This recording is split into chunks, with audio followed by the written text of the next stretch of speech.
आप देख रहे हैं एक न्यूज 24। कई दिलों पर राज करने वाली रेखा का आज 17वां जन्मदिन है। वही रेखा जो आए दिन फैंस उस पर अभी भी प्यार लुटाते हैं और उनकी खूबसूरती आज भी चार चांद लगाती है। आइए हम आपके बीच एक एक कर साझा करते हैं रेखा की वो तमाम बातें और उनकी तमाम वो अदाएं।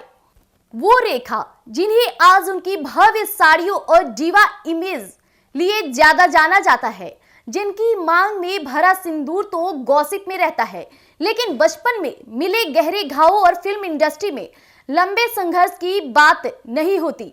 फिल्मों से दूर होने के बावजूद वो रेखा हाल ही में जब आईफा अवार्ड में परफॉर्म करती है तो उनकी चर्चा किसी नई अभिनेत्री से भी ज्यादा होती है। वो सदाबहार रेखा आज 70 वर्ष की हो गई हैं।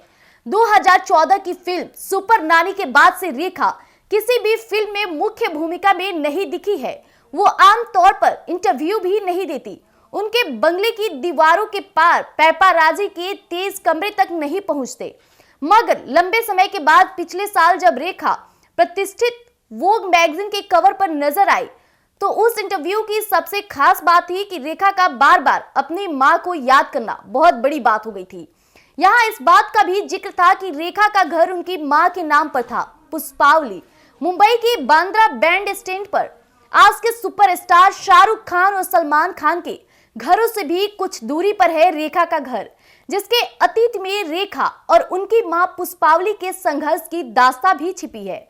हर इंसान की कहानी मां से ही शुरू होती है। वो मां जो साया बनकर आपके साथ रहती है। रेखा के जीवन में भी मां शायद सबसे अहम किरदार है। रेखा पर किताब लिखते समय रिसर्च के दौरान मेरे सामने भी उनका ये अनसुना पहलू आया था।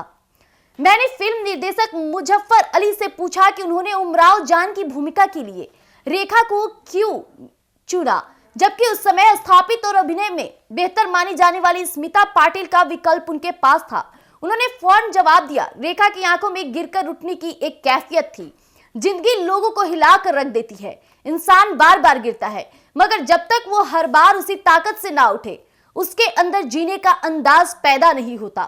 टूटकर बिखरने के बाद वापस संभलने का यही एहसास मुझे रेखा की आंखों में नजर आया।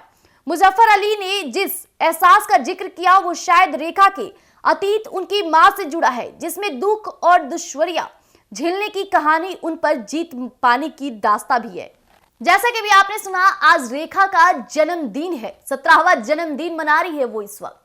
लेकिन जिस तरह से रेखा की दास्ताएं जितनी मजबूत है उतनी कहानी उनकी काफी मजबूत है।